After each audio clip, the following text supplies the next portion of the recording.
Bueno, antes que nada, mi tema es parámetros para tomar en cuenta para una evaluación. Eh, Son cosas como que en plan uno tiene que estar pendiente para hacer este tipo de evaluación. Yo al inicio tenía pensado, tenía mis dudas sobre qué tipo de evaluaciones en general está tratando este PF, está tratando este tema, porque evaluaciones se aplican en cualquier ámbito, para todo. Porque en plan, tú lo que aprendes, te evalúas para saber si tienes alguna falla que necesites a enmendar, tú vuelves a aprender y luego te vuelves a evaluar y eso se convierte en un círculo, ¿ok? Pero para eso nosotros tenemos que tener como que, eh, yo me di cuenta, bueno, leyendo más a fondo este PDF, trata más sobre lo que es evaluación del profesorado, evaluación de docentes, el círculo o la relación que tiene con una institución educativa y cosas que se pueden ya hacer para el momento de una evaluación, ¿no? Pero igual, de todos modos, un sistema, la materia en sí es evaluación educativa, así que esto abarca un ámbito de evaluación en todo lo que es académico. Entonces, bueno, sin embargo, el PDF que tenemos en este instante es una evaluación de profesorado. Ok. Una de las primeras cosas que salió era de las expectativas que tiene el centro educativo con las necesidades que tiene el profesor como tal.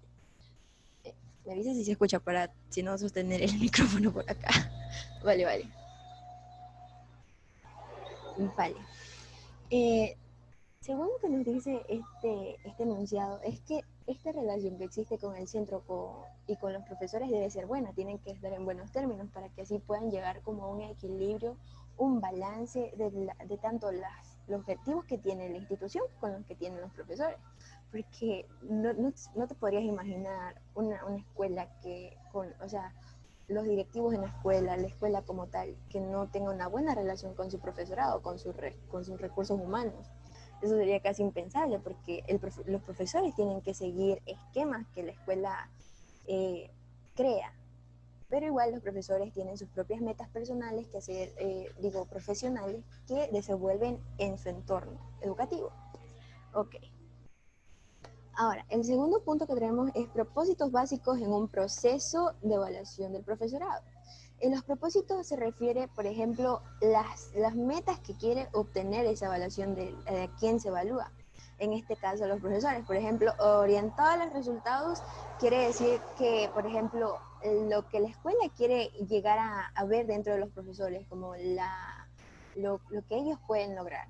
Y orientado a la mejora, contribuyendo al desarrollo personal y profesional del profesor, así como la mejora del centro.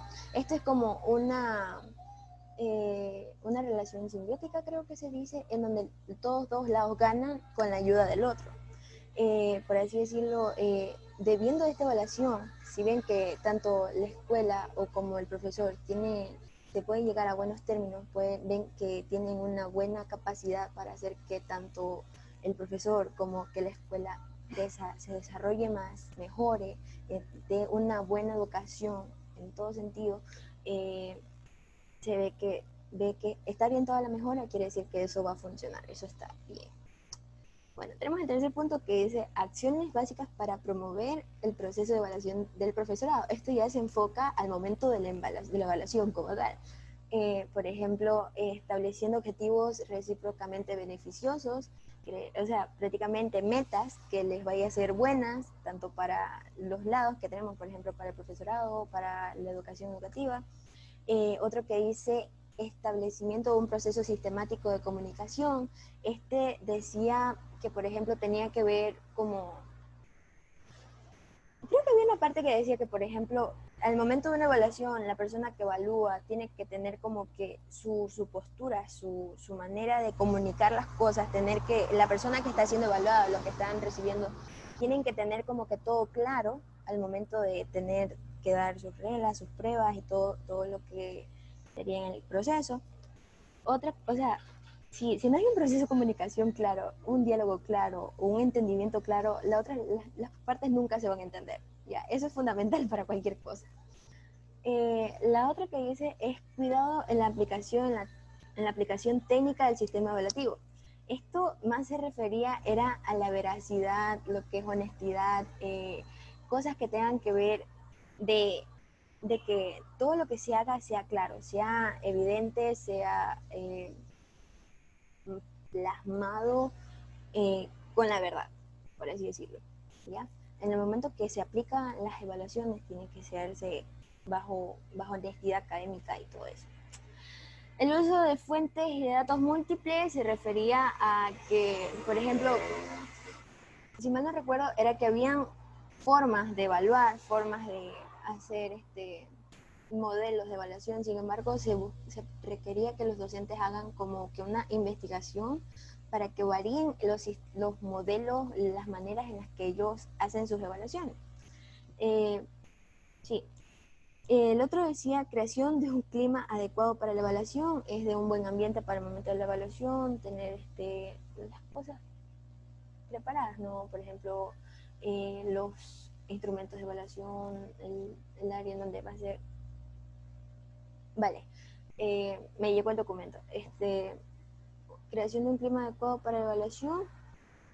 Pues eso, tal cual dice esa parte, ese trocito. Debe ser un lugar propicio para que se pueda dar esa evaluación, ese test.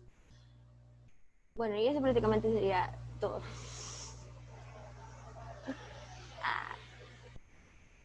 Déjenme ver si pronto acá. Sí. Honestidad en los juicios, enfoques proactivos para el proceso de la mejora. Sí. Dice, en la creación de un clima adecuado para la evaluación solo puede resultar absolutamente eficiente si se lleva a cabo en un clima adecuado, en donde la confianza entre las partes, tanto la evaluadora como la que es evaluada, implica, tienen forjada la honestidad, la transparencia y que todo se ha hecho por reglas prácticamente, o sea, que todo sea bajo una ley transparente. Vale.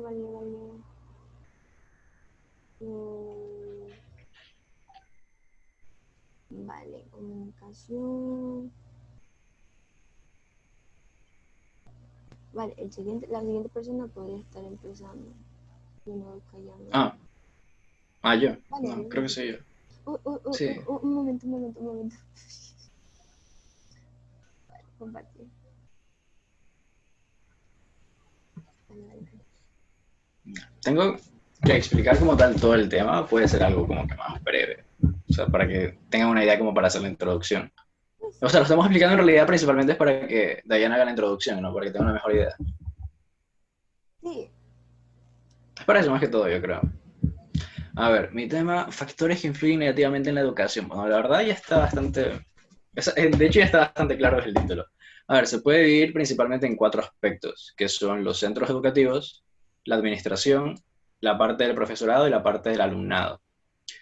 En la parte de centros educativos, para mí lo primordial es que hay agrupaciones de alumnos incorrectas. ¿Qué pasa? Que aglomeran demasiados estudiantes, hay demasiada masificación en un curso, por lo cual obviamente no se puede prestar atención de la manera correcta y un profesor tampoco se da abasto para poder dar clases a tantos estudiantes. Entonces, ese es el principal problema para mí, la masificación, porque al menos en mi colegio éramos 40, una vez éramos hasta 50 alumnos, creo, en un curso metidos ahí todos como sardinas. Bueno, de ahí por la parte del profesorado, también se puede ver por parte de falta de coordinación y sí, por falta de coordinación en el profesorado. O sea, obviamente si no hay una buena coordinación desde la parte de arriba, no va a haber un buen desarrollo para ellos, ni siquiera en la formación de horarios. A veces hay demasiada desorganización por esa parte. Y también en recursos, falta de recursos principalmente las T y C, que son las tecnologías de la información. Se supone que actualmente debería ya todo ser manejado más bien por tecnologías. Entonces, ¿qué es lo que pasa? Que a veces se quedan anticuados, se quedan en lo obsoleto, una manera de enseñanza muy anacrónica, entonces obviamente deberían actualizarse a los tiempos. Por parte de administración, en cambio, vemos el profesorado, porque hay una carga docente excesiva. Un profesor no se da abasto para poder dar a tantas personas y también se puede ver la formación anacrónica. A los profesores los instruyen de cierta manera para dar clases, pero como a unas personas, a unos estudiantes como de hace 20 años. Entonces, deberían actualizarse. Eso se refiere al anacronismo, a estar desarrollándose en una época que no es la correcta. Entonces, en más que todo es en la enseñanza por parte de ellos. Y ahí podemos ver también la parte del profesorado. Hay una falta de implicación del profesorado, falta de motivación, autoestima y compromiso. Eso se da principalmente, bueno, es falta de motivación en realidad de los profesores. Yo creo que muchos profesores piensan como que, bueno, recibo mi sueldo, creo que si doy clases está bien, si no, no importa, creo que igual recibo lo mío. Pero bueno, eso ahí también es un principal problema para una mala educación. Y por parte del alumnado se puede dividir en dos secciones, que es la de la escuela y la familia. En la escuela se ve la desmotivación del alumnado, que esto en realidad ya tiene, o sea, está arraigado también a un problema del profesorado, porque obviamente un alumno no se va a sentir motivado si no recibe una buena enseñanza, si no se siente inspirado con una metodología eficiente. Y la falta de esfuerzo personal también se da por eso mismo, y falta de disciplina. Bueno, esto ya depende también, esto ya es como que algo de cada estudiante. En realidad, esta parte, como es el alumnado, ya se refiere a él como tal, a su mundo. Y la otra parte es la de la familia. Por ejemplo, esta de aquí es importante, que es la desestructuración familiar. Eh, Según los estudios, en realidad, obviamente una persona va a rendir mucho mejor cuando está en un ambiente, en un entorno de calidad, a una persona que obviamente tiene problemas en su casa, quizá padres divorciados, quizá no tiene padres. Eso ahí se refiere a todo lo de desestructuración familiar. También hay una falta de implicación de los padres. Eso también tiene que ver bueno, eso ahí, bueno, no creo que tenga que explicarlo mucho. Falta de implicación de los padres, creo que está bastante lógico. Y las nuevas tecnologías, eso de ahí porque los padres no están en la era actual, obviamente. A ellos les cuesta en realidad más. Y es que, bueno, en realidad el cerebro está desarrollado. Cada vez el cerebro se va desarrollando un poco más. Entonces, obviamente, las personas que nacen en esta nueva era nacen ya con un desarrollo mayor para poder controlar nuevas tecnologías. En cambio, los padres obviamente están algo obsoletos ya en cuanto a eso. Y con eso termina el tema, de hecho. Esos son los cuatro principales. Entonces, recapitulo: centros educativos, administración, profesorado y alumnado. Cada uno con sus diferentes temas y con sus diferentes factores. Eso sería. Ya, no sé quién más sigue. Creo que sí se entendió, no sé. Espero que sí se haya entendido. Todos tienen desactivado el micro. Sí se entendió. Ya, Sí, ya. sí, se entendió. Yo Sí. igual. Clarísimo. Sí. Ya, hay que seguir. Yo Vamos. voy a Cintia, déjenme sacar acá el documento que me pasó. Pero digo yo no. No, sigue Cintia. Tranquila, Ay. Victoria, tú todavía. Sube. ¿Haría? Un momento.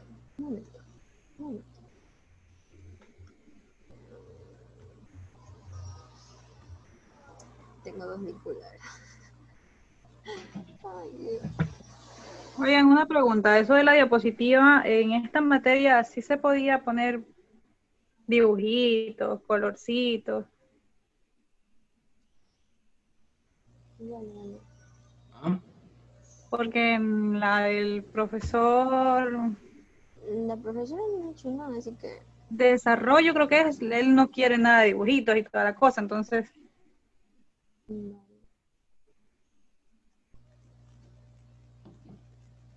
Ahí está. ya, Ok.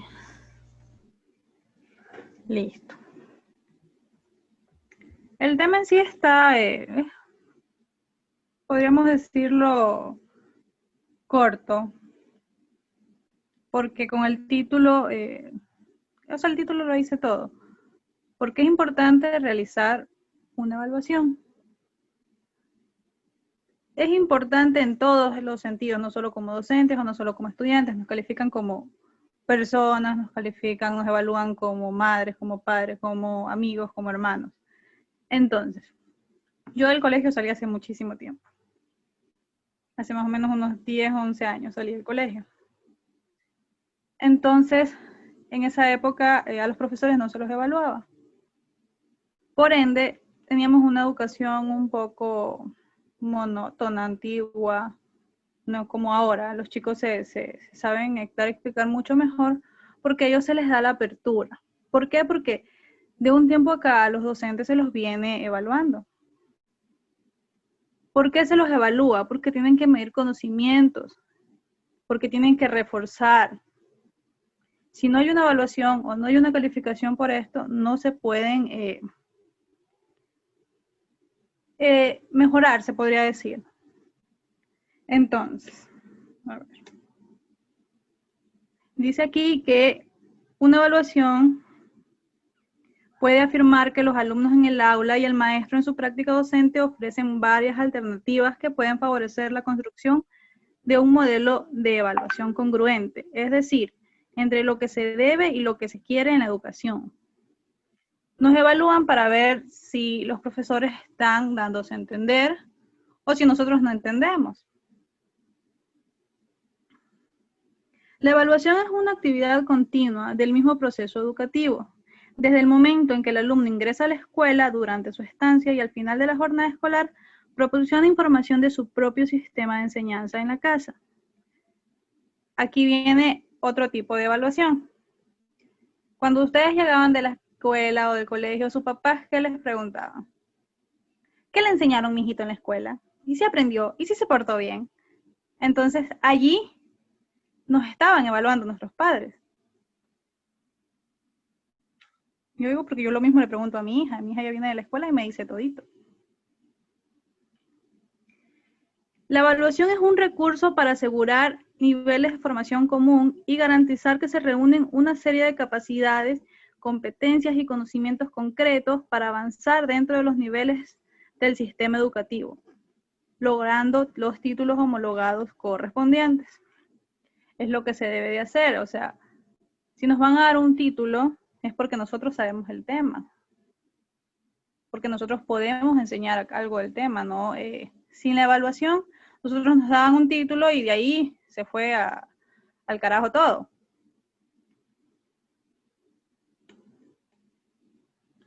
Evaluar es importante y resulta crucial, ¿por qué? Porque ofrece sobre el nivel de desarrollo de los aprendizajes del alumno, porque permite realizar el proceso mejorando la metodología o ajustando los objetivos. Es aquí donde los profesores ven si cambian su metodología o si cambian la forma de darse a explicar para que le llegue el tema al alumno. Puede servir como herramienta para orientar y motivar al propio alumno. Detecta y clarifica problemas a lo largo del proceso de aprendizaje. Orienta sobre qué y cómo aprende el alumno. Ofrece información integrada sobre el proceso de enseñanza. La importancia de evaluación va más allá del seguimiento escolar de los propios estudiantes. Se trata de un instrumento de seguimiento y valoración de los resultados obtenidos por los escolares para, al mismo tiempo, poder determinar si los procedimientos están siendo los adecuados. Entonces, eso en sí es la importancia de la evaluación. Que el maestro o que la persona que nos está evaluando se dé cuenta si está o no está llegando a nosotros como estudiantes. Eso es todo.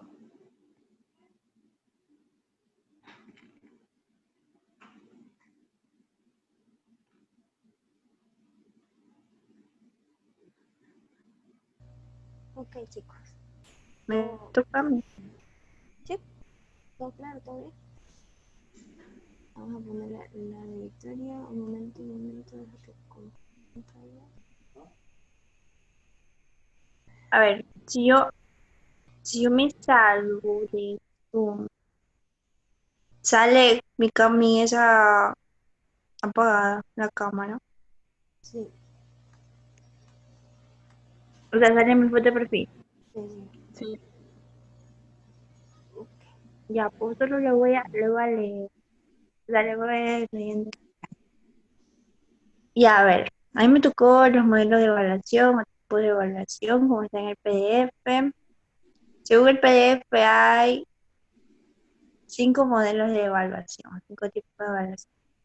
Ya el primero aparece según su finalidad y función.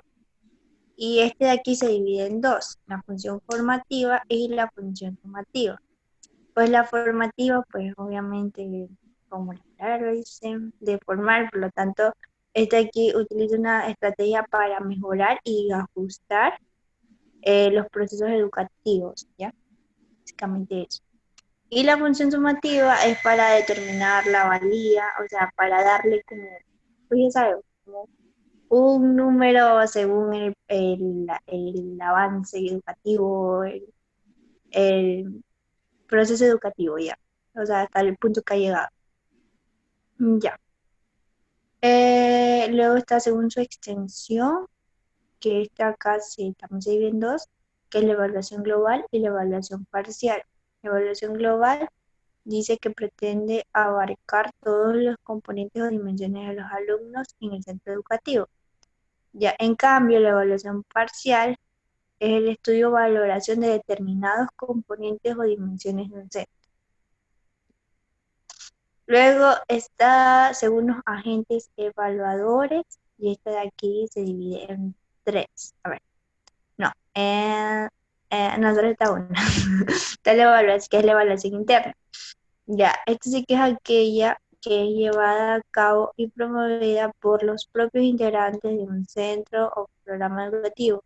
Y en esta de aquí se ofrecen diversas alternativas, como la autoevaluación, la heteroevaluación y la coevaluación. Con la autoevaluación ya sabemos que uno evalúa su propio trabajo. La heteroevaluación es donde se evalúa una actividad, objeto o producto, o sea, lo evalúan distintas, pues la otra persona te lo evalúa a ti ya, básicamente. Y la coevaluación es aquella en la que unos sujetos o grupos se evalúan mutuamente, ¿ya?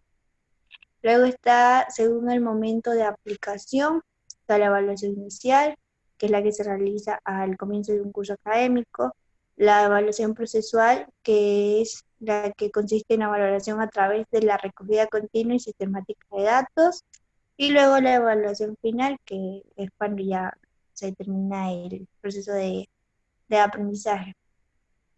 Luego está la evaluación según el criterio de comparación, y dice que cualquier valoración se hace siempre comparando el objeto de evaluación con un patrón o criterio. Entre estas se pueden distinguir algunas situaciones. Está en caso de que la referencia sea el propio sujeto, se estará empleando la autorreferencia como sistema. Y la otra situación es en caso de que las referencias no sean del propio sujeto, que se conoce como heterorreferencia, y se encuentran con dos posibles: la referencia o evaluación criterial, que es aquella en que se comparan los resultados de un proceso educativo cualquiera con los objetivos previamente fijados. Estos aquí se comparan con un conjunto de situaciones deseables y previamente establecidas. Y luego está la referencia o evaluación normativa, que el referente de comparación es el nivel general de un grupo normativo determinado. Ya puede ser otros alumnos, centros o programas o profesores.